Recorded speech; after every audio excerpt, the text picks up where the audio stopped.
I hope you're all doing well. Today I wanted to do a video that was more chatty about 5 brands that I wish were cruelty free. And I wanted to do this video because, well, first of all, I have decided to only purchase like makeup and skincare and stuff like that from brands that don't test on animals, which includes like not selling your products in China because you're required to animal test if you sell in China. So, of course, I wish every brand was cruelty free and like made that effort, but realistically, it's a really big change and it's not going to happen immediately. And the reason I made this list is I wrote it all down because I'm a professional, but the reason I am talking about these specific brands rather than kind of making a more general statement is because I really feel like I have very personal reasons for why I really want these brands to go cruelty free. And I'm sure for other people who are also cruelty free, their brands might be completely different, but this is definitely a very personal thing and it's mostly just for fun. It's really not meant to be super serious, and it's also not meant to shame any of these brands. I'm sure they do other great things and I'm honestly gonna praise a lot of them, but I don't hate any brand that's not cruelty free. I just decide not to give them my money. That's pretty much my philosophy. So let's jump into the video.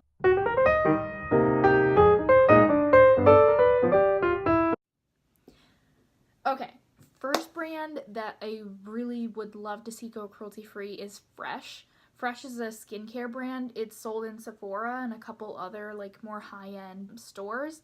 And the reason they're not cruelty free is because they sell in China. I don't think that they test on animals here in the US or anything. The thing about them is that I always hear great things and people are always raving about a lot of different products in their line. And I also feel like even though they are more expensive skincare, considering that they are in Sephora, I feel like they're not La Mer prices or anything.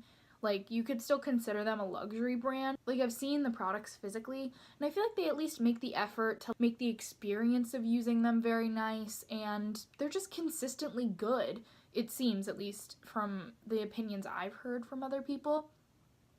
And they definitely put thought and care into their product development and the actual ingredients they use. They try to avoid super heavy products or fillers that less well-made products would typically have.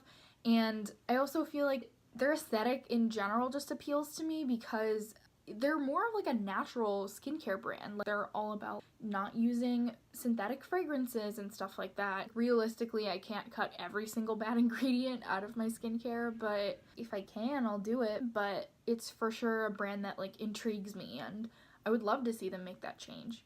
Next is Olay. And Olay they mostly focus on skincare. I'm gonna be real, this particular one is because of one specific product. And that is the Olay Daily Facial Cleansing Cloths. Oh my god, before I went cruelty free, I use those things all the time because they are these dry cloths that they're so convenient for travel, and all you need to do to activate them is put a little water on them and then you rinse your face. It's a super gentle cleanser and towel, and oh my god, they did it all. They took off my makeup all at once. They cleansed my face and moisturized and also toned it. Every time I used them, I felt like I went to bed knowing that I really, really did something good for my skin. And they're just, the experience of using them were so nice. This obviously isn't the only product from Olay that I have really enjoyed before. That is definitely a big part of it.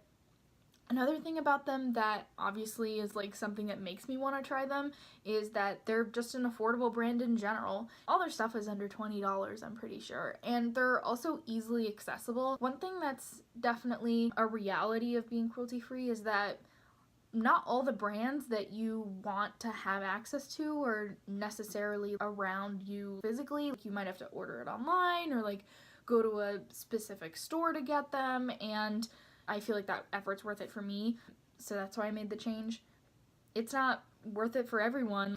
There are people with much busier lives than me that obviously cannot take the time out of their day to go anywhere other than maybe CVS or Ulta to get whatever they need. That's just a reality. So that's why it's just unfortunate that I won't be purchasing from Olay anymore. I'm sure someday somebody will come up with something similar and it'll all be fine. The next brand I wanted to talk about is NARS. NARS is an interesting situation because they are a luxury brand, which tends to not be cruelty-free because they don't want to miss out on that huge Chinese market. They actually used to be cruelty-free. They used to not sell in China, and I think 2 years ago they decided to start selling there again, which was like really unfortunate. Like, it kind of sucked because I think it was at that point where people actually had, at least on YouTube, had started caring more about whether or not the products and brands they were using were cruelty-free.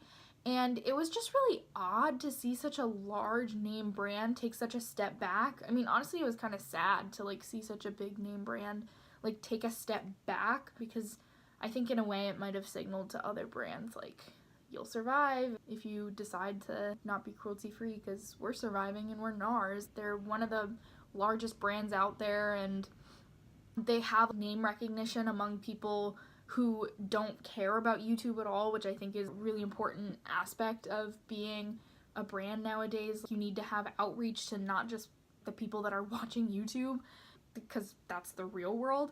In general, I feel like NARS is so consistent with their product quality, especially their complexion products, and they're also inclusive of lots of different skin tones. So in general, while they are really amazing, again, not going to purchase from them. The next brand that I want to talk about is Pat McGrath. It was honestly kind of surprising that this brand tests on animals. I don't know why, but I just kind of assumed that they wouldn't, but they do. Pat McGrath, the woman behind the brand, she's a makeup artist. She is so well known. She's such an accomplished woman, like such an incredible businesswoman. She's also Black. Like, as a result, her actual line of products is also inclusive of lots of different skin tones, and like that's reflected in the marketing. Even though her stuff is expensive, as a brand, it's kind of disappointing that I won't be able to support them at all, because there's still a real lack of Black-owned, well-respected brands out there. I think that her products are again, consistently really good. Consistently people love them and are giving her praise because they feel that she like puts the real time and effort behind actually developing her products, because she's honed her craft for so many years. I mean, how could she not be amazing at this? And also, her creativity is on such another level. She really is like a trendsetter. Even though she's not necessarily releasing stuff constantly, she really is like pushing people to try out trends that they wouldn't have tried out before. And I think that's really amazing. So, you know, while I support like the idea of the brand, I don't necessarily support it like with my money. The last brand that I want to talk about is actually L'Oreal. So L'Oreal owns a lot of brands under it, and they also have obviously their own makeup line that's also super accessible. First of all, since they are such a large, well-known brand, again, they have such recognition among people that don't watch YouTube at all. It's very likely that making that change would then encourage other brands to make that change as well, because a lot of the worry that a lot of brand owners have about going cruelty free is like, oh, how do we make money? Because obviously they'll have to find ways to test their products in ways that don't require, you know, using animals. But at the end of the day, I think in this day and age, it has shown to be financially worth it, because like there are independent brands out there right now that like have just started and they still manage to be cruelty free. So I don't really know what the excuse is for all these brands, because if a brand that existed for maybe a month and like really doesn't sell a lot of product in the short amount of time that they've existed can still be cruelty free, I don't understand how L'Oreal, that makes like billions of dollars a year, can manage to not do that. I understand that there are lots of other business decisions that go on behind the scenes that I probably don't have knowledge of. And I'm also not trying to like get on my high horse and be like, if you're not cruelty free, you're a horrible person. Or like, oh, L'Oreal only cares about money and like they don't actually care about products. Like, it's not like that. Realistically, I'm just saying that it might not necessarily be as much of a financial risk as brands make it out to be. I think there's also a lot of creativity behind the brand, and they're genuinely making that effort to create interesting and like relevant collections, like things that are trendy and things that people can, again, it's a drugstore brand, people can access it pretty easily.